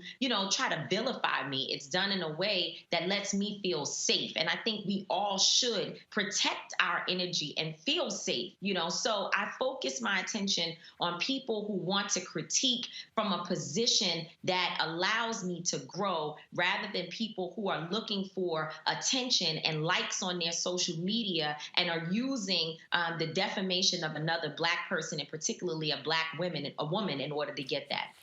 One of the things that you write about called the sacrifice of the activists. And that is something that, again, I don't believe people really understand. Just the other day, Latasha Brown posted a video of her in the hospital dealing with exhaustion. And I sent her a text and I said, did you and I have this conversation 5 months ago? Because I was imploring her to get rest and knowing when to take breaks and how often to take breaks. And I said, look, you're no good on the battlefield if you're not on the battlefield, if you're laid up. But many people don't understand how often Reverend Jackson has checked himself in the hospitals for IV fluids dealing with exhaustion. Dr. King, same thing, on many occasions would get checked in the hospitals because he was battling exhaustion. And again, I don't think the average person really understands what activists go through every single day. Yeah, no, absolutely. I have been very open recently in talking about how I got addicted to Xanax and other pain pills, attempting to just get some sleep. Because when laying down at night and not sleeping, and it's now 4 a.m., 5 a.m., 6 a.m., 7 a.m., it was certainly a challenge and something that began to make me depressed. It started to make me have really, really negative thoughts. I wasn't necessarily suicidal, but certainly my addiction was a form of suicide. And I had to actually go through one drug treatment, but not only did I go to rehab, while I was there, they began to identify that PTSD was a part of what the underlying cause of how I ended up in that situation. And so, I feel like your point is so true, that people don't really understand the toll that it takes on you, the days when you can't pay your bills, the times when your children need you and you're not able to be there, or just the guilt of not being there to support your family, but yet you're out there working on behalf of other families. It's a lot. And then, of course, we do have to deal with the critiques of our community, and we do have to show up and continue to prove that we are 10 toes down. You have to, there's so many things. I mean, I think about just in my own life, I have at least 5 different things going on that allows me to, keep income and to make sure that I can live the way that I want to live and not have to change my message or change who I am in order to be able to put food on the table. And so it is a very stressful thing, but I will say that I wouldn't want to be anywhere else in my life. And I do talk about, in state of emergency, my commitment to this fight and the fact that I am prepared to give my life. I don't want to foolishly do it. And we want to make sure that LaTosha Brown gets the type of rest that she deserves, because she and I were out there on the road meeting each other. This is another person who's actually outside. I met her on the road several times over the last year, working in the trenches. And I know the exhaustion that she has. And so I don't want to kill myself from not sleeping and not resting and not taking care of myself. But I certainly am committed enough that I would be willing to give my life in the drop of a dime if it meant that my people would be free. Our people. One of the things that I think also is critically important, and to my panel, I'm going to pull y'all in with some questions in a moment. The people really also, it's hard for people to understand, is that when you are an activist, there are going to be times when you have to make decisions that other people don't quite understand. I think back to 1964, Atlantic City. Yeah, the Mississippi Freedom Democratic Party. They traveled to Atlantic City, and they were committed in seating a black delegation. And President Lyndon Baines Johnson sent Walter Reuther, head of the labor union, to King and said, look, I need this to end. You tell King, take the compromise. I'm pulling all of your money. And he accepted the compromise. And there were people who attacked him, and he said, I am not going, he said, to lose sight of progress by trying to get everything I absolutely want. He said, we have to build towards it. And there are a lot of people out there, and I remember very vividly, there are people who were attacking you, attacking Ben Crump, when they had the settlement for Breonna Taylor in Louisville. And you spoke on that day. I remember when they had the settlement for the George Floyd family during the trial, and folks, attacked them for it. There are people who have said, politically, whether it's with President Obama, President Biden, and others, people say, how dare you do that? Not understanding that unless you're in the room and you realize what is truly going on and how far things have gotten and how you have to achieve some progress, it's very easy to stay on the outside and say, no, you don't you get everything we want or get nothing at all. That's real easy when it was one of your family members when you didn't have a family member who was killed. Yeah, I think that there is a balance, right? When we're looking just at what's happening in Washington right now around the George Floyd Justice and Policing Act. And now we hear folks, especially leading Democrats, talking about folding, if you will, or compromising on qualified immunity, something that we see to be at the heart of the bill. That is a moment when we can say, don't compromise, go back in and try, at least try. I think for us, our position in that area is let us see who the real obstacles are to getting progress and to getting what it is that we want. don't step in the way and become the target of conversation. So that is very, very different. But when you're looking at people, and we're not talking about folks in elected office, we're talking about families, we're talking about attorneys, we're talking about people like in Breonna Taylor's situation who said, well, we will take a settlement, but we also will make sure that there are actual reforms in that settlement. And I know for sure that they've been meeting with the city and with the mayor to make sure that these other changes within the police department become real. And it's going to take work. It's not going to happen overnight, but they didn't just take the money and not focus on making sure that they help at least in the best way possible to protect the next Breonna Taylor from, falling victim to what we see happening to her. And there were plenty of people who said, and it tells you that they were misinformed, that they would say, well, you can't get a settlement and take settlement money and still get a guilty verdict, that once you take the money before the trial is over, you're never going to get a guilty verdict or get any accountability. Well, we know that that's not true, because we see that in the case of George Floyd, it was $27 million that they received as a settlement, but they still got guilty on all charges in the trial. It's two separate things. And I think all of this speaks to the fact that in some ways, we don't always know. I know that there have been times that I've jumped out and been strong and wrong. And I was strong because I had the right to be passionate, but I was wrong because I didn't understand all of the details of what I was talking about. I'm going to pull in my panelists for some questions, and I'm going to ask you a few more questions. Let me start with Teresa Lundy. Yeah, thanks, Roland. Tamika, it is a pleasure to, congratulations on your book. The last time I saw you in person, you were right here in the city of brotherly love and sisterly affection. And that was I think it was like 2 years ago for a Meek Mill rally. And you spoke on stage, and thousands of Philadelphians wanted to hear you, and they wanted to hear about the cause. So congratulations on the book, and it was an honor to do that. So my question to you is, I think, I bought the book a few days ago, so I can't wait to read it this weekend. I didn't read it, so I kind of feel bad asking a question about it, but so tell me about a little bit. I think for me, and kind of doing some of this commentary stuff, and kind of putting yourself out there and having to always explain yourself, outwardly to people, I think it's always a little bit troublesome, because I don't think people really understand, the impact of the activists, right? So I think.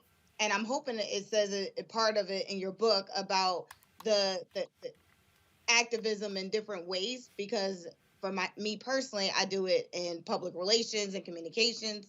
And so I think my question for you is, when you started out in activism, doing it years on end, what was that like in terms of, seeing the stories of the families, and then also understanding that you have, your own family at home to take care of. So how did you, create the balance and also, stay sane at the same time?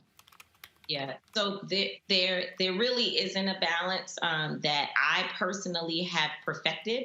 I'm still a work in progress.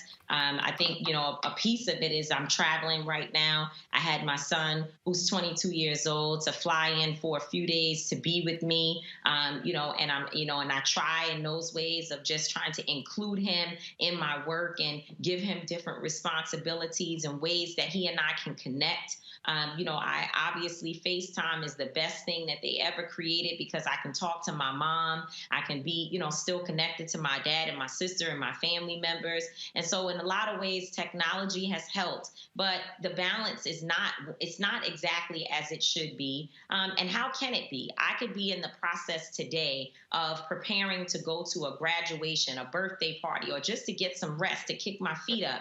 And something happens that requires immediate attention, and we have to just go. We have to shift. We have to shift resources. We don't always have the money, but we find it. We find find it along our way because we have so many supporters who stand with us. And you mentioned, this idea of explaining ourselves over and over again. I have to be very, very clear. I have thrown away the idea of trying to explain to certain people every day, because if I did that, I would never get a chance to do my work, because they come up with something all the time. They make little short clips of things that you say so that they can use it as a aha gotcha moment. They work really hard at trying to discredit other people who are out there doing work. So that's an actual job, and it's not my job. So I can't focus on responding to it. But if you do see me or hear me making a statement, it is because I want to talk to those people who are with me, those people who want to be connected, and they just want to understand what's happening and what's your position on these issues, so that they can, one, become warriors to go out there and speak on my behalf, to help us to continue the movement, and also to spread truthful information rather than allowing some people to try to drown out our work with false narratives. Avis, your question, Tamika Mallory. Hi there, Tamika. It's wonderful to see you. And once again, congratulations on your book. Well deserved for all the accolades that you're getting and will get as it continues to be rolled out. I have a question for you because, I know that you're not new to this, you're true to this, as they would say, right? This is not something that is just a fly-by-night interest of yours. You've been doing this work literally all of your life. And when I think about all that you've done and all the different ways that you have fought for our community, it is really unparalleled by a lot of folks. Let's just be real. However, I believe that as a Black woman, the strength of your leadership is not properly acknowledged. I believe that if it was a man who has the very same resume that you have, you would be given an even greater sort of platform and stature and just acknowledgement for the full-fledged excellent leader that you are. So my question to you is, what do you see as a way that you can, as a Black woman, I know that you're going to do the work regardless, but is there any way that you think that we as a society can do a better job of really acknowledging the power of Black leadership when it comes in the frame of a powerful Black woman? When I think about, thank you so much. You know how much I love and appreciate you as a dear sister. When I think about Roland, just in general, and on this show, and all the people who Roland has helped to get to where they are. And we know that. I mean, I've watched folks grow from, sitting with Roland and learning. They weren't necessarily commentators at the time that he started with all of us. I mean, even me, there's a growth process, and Roland has been a part of that. And I think that's one of the ways that people who are in positions of power, or people who have platforms, need to use them to uplift the voices of young women and of young people in general who are out here, who really do deserve the type of awareness to be raised around their voices and their leadership. And so I would say that's one, but I think the movement is shifting. I think this moment that we're in, we're beginning to see more women rising to the occasion. And it's really nothing that can be done about it, because at the end of the day, if we don't respect those women who are out here leading these protests, these women who are organizing on behalf of women and men, if we don't respect the voices of Black trans folks who are also organizing in a movement to protect those people who are being killed unjustly, and we know that there are some folks in our community that don't understand it, and so we are all in an education process. We're learning together, and we're learning about the power of Black women, and I think I'm glad to be a part of the generation that will make sure that the voices of Black women do not go unnoticed. And I think that's happening whether people like it or not, so they might as well just join. What do they say? If you can't beat us, just join us. Julianne, your question. Hey, Tamika, how you doing? It's good to see you. We go back a little ways, and I want to go back a little ways in asking my question.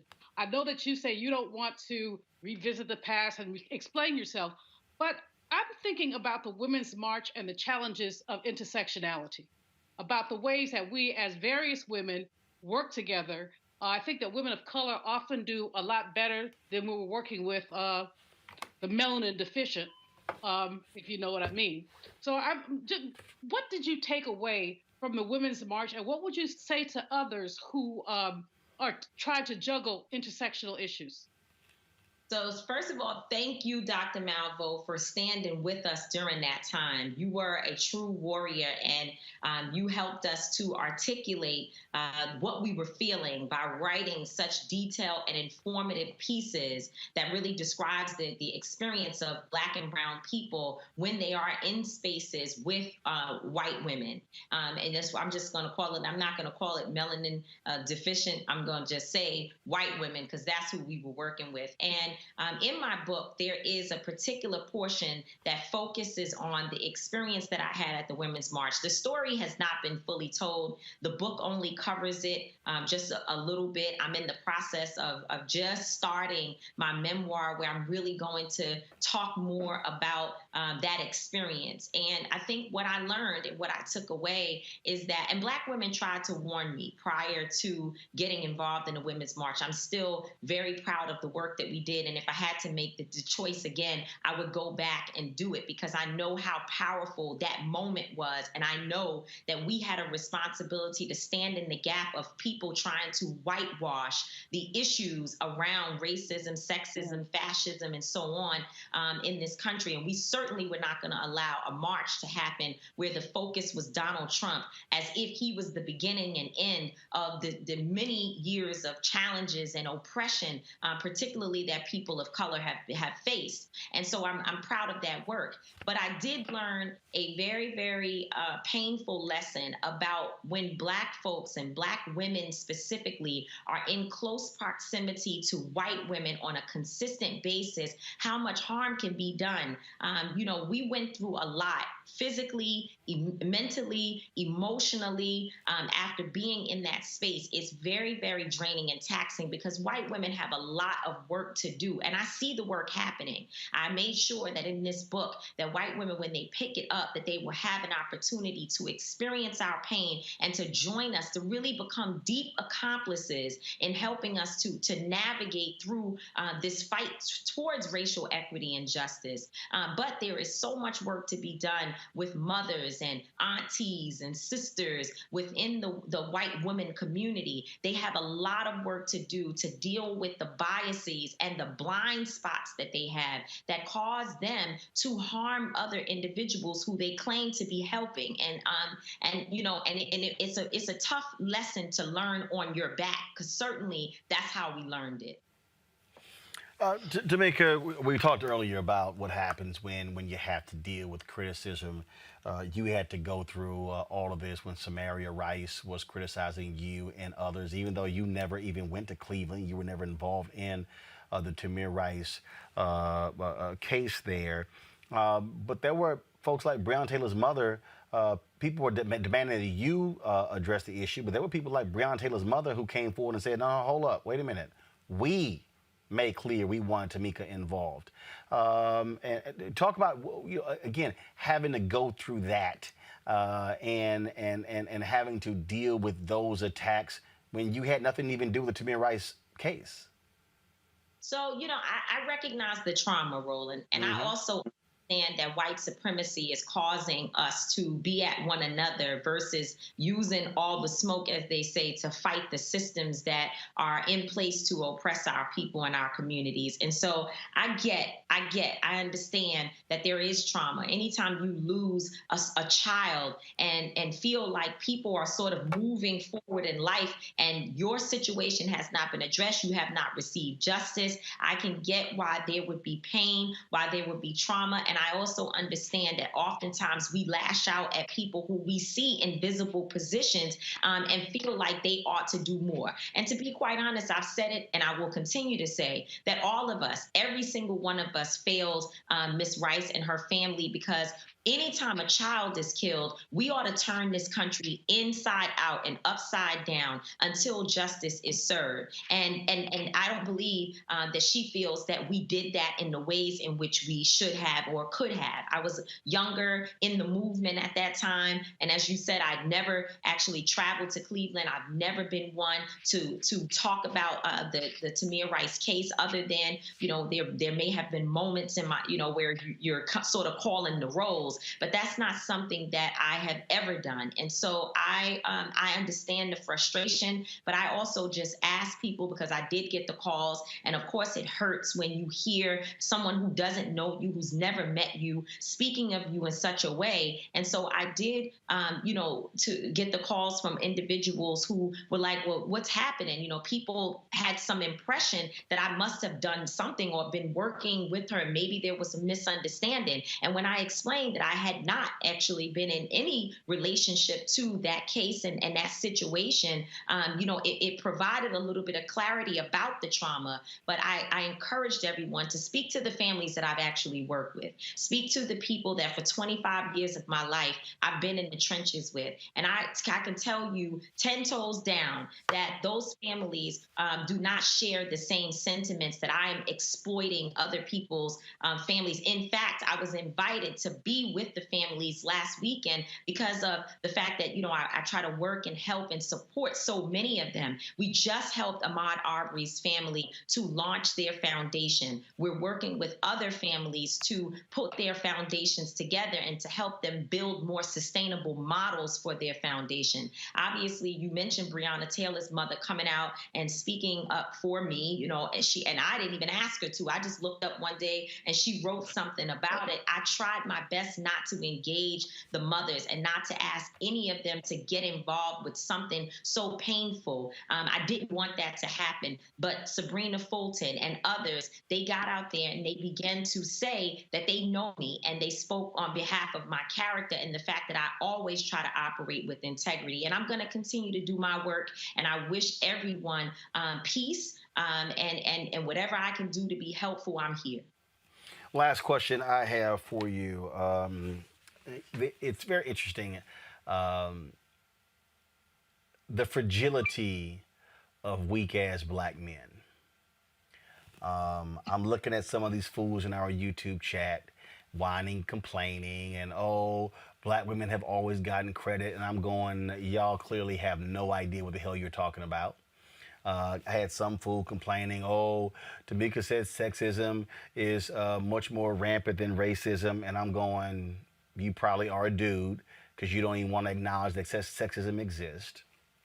And you have to deal with, and I'll go ahead and say it, you have to deal with the misogyny of other black male leaders who, let's be frank, don't like seeing this many black women in leadership positions.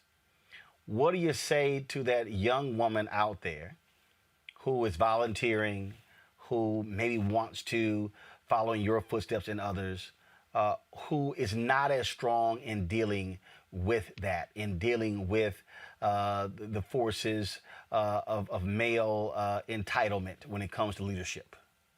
Yeah. So, I do want to go back to something you said about the racism, sexism piece. I think it's really important, again, when, we sort of listen to these clips and just automatically think or the worst of, and don't necessarily understand the intentions of those who are speaking. Mm-hmm. I was being asked about Kamala Harris becoming president in 2024, excuse me. I was being asked if I think that that's possible. And I had already talked about racism. And of course, I talk about that all the time. And so when asked whether or not she might be able to become president, what I said was that, number one, the only way she will become president is if her record speaks for her, if she's actually done something to ensure that the Black community respects and honors the work, the actual work, that she has a heavy load on her shoulders that we expect her to live up to.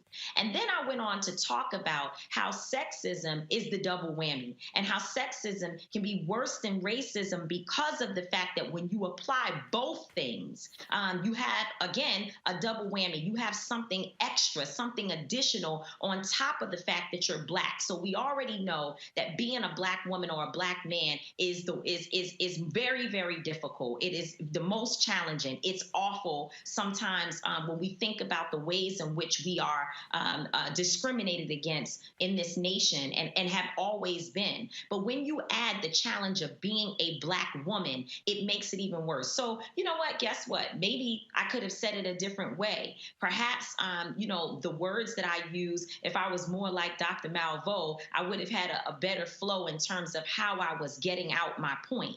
But if you know my heart and you know my work and what I have been doing and all the men that I have stood up for and fought for so many years, the fact that that particular clip is taken so far out of context for what it is that I'm actually relaying is what I'm talking about. People who really are looking for something negative, because everyone else, because I called Mark Thompson, I called a bunch of brothers. I said, I want you to watch this and I want you to tell me what you think. Do I need to respond or not?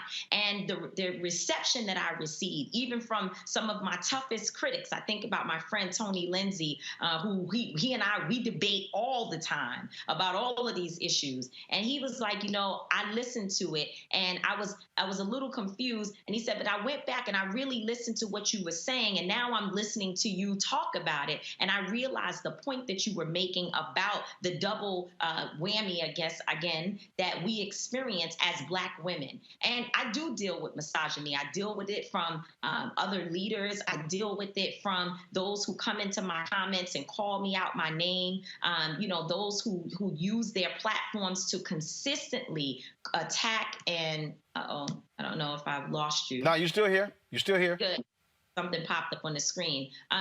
Those who consistently attack and go after me, they use their pages on a daily basis to talk about me. And I deal with it. And guess what? Actually, I don't deal with it. So the question that you asked about the young girl who's coming up behind me, I would say block and move on. When you see it, block them and move on.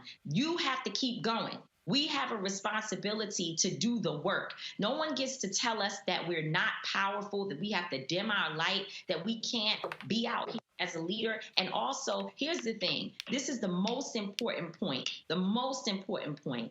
Perfection is not reality. No one is perfect. Tamika Mallory's not perfect. Most of the critics and the haters, they definitely are not perfect. But what you have to look at is who's actually doing the work, who's on the ground, who is out there standing in the face of white supremacy, dealing with challenging police and having a target on your back because they know your real name, as my friend Teslin Figueroa would say. She would say, hey, I don't know your real name. You're on here talking to me through a fake profile, but I'm actually out in the streets as Tamika Mallory. And so when I see the police, they know who I am. They know exactly who I am. And I have been targeted in this movement. And so I have to stay focused and keep going. Don't go back. Don't look back. It's the Harriet Tubman statement. If you hear the dogs barking, keep going. You can hear them coming after you. Just keep going. And I'm ministering to myself as I say this and as I continue to block all of them, because you know what? In the end, whatever they have to say about me, they need to find a way to do it better and outwork me. Simple as that, y'all. The book is called State of Emergency, How We Win in the Country We Built. The forward is by Angela Davis and Cardi B. Actually, I got one last one. Tamika, I asked all authors this. What was the wow moment? When you were writing this book, the wow moment that caused you to go, oh my God, it's unbelievable. It could have been something you remembered. It could have been something that came about. Was there a wow moment for you? Let's see. It was so many. I think, first of all, the fact that I was like, that I had all of the chapters outlined was a wow moment, because it's a real job to actually sit down and do the work. But I do think that forward between Cardi B and Angela Davis is an important part of the book. It actually gave me inspiration, because I kept writing knowing that I opened the book intentionally, drawing in every single person that I wanted to reach just by having Dr. Davis and Cardi B to be in there, to set the intention, to have Cardi basically saying to Angela Davis, am I allowed? Am I welcome in this movement next to you? Is there space for me? And to have Angela Davis take the time to sit and respond to Cardi, I know that gives a point of entry for Keisha, who maybe she has 2 jobs, 2 kids, and she might be a stripper at night. It has a space for Ray Ray, who might be on a street corner today, but because of what he found in this book, he realizes that there's a place for him in the movement. I wanted it to reach the doctor, reach the lawyer, reach the bus driver. I wanted everyone to find themselves in this book. And I think that the intention that was set with the forward helps to be able to do that. All right, then. Again, folks, State of Emergency, How We Win in the Country We Built by Tamika Mallory. Tamika, always good to see you. Get some rest, keep swinging, and tell the haters to go to hell. Love you, Roland. You tell them for me. You know I will. I appreciate it, Tamika. Love you, dog. Thanks a lot. Folks, that is it for us. I want to thank Julian as well as Avis. I want to thank Teresa as well, our panelists, for joining us on today. I appreciate them joining with us. Folks, if y'all want to support what we do, please do so by joining our Bring the Funk fan club. Every dollar you give goes to support this show and what we do. Every single dollar. We next week are going to be traveling to Fort Worth, Texas, to be with Deborah Peoples, a black woman who is running for mayor. It's going to be May 26th, and so we're looking forward to being there with the pastor there.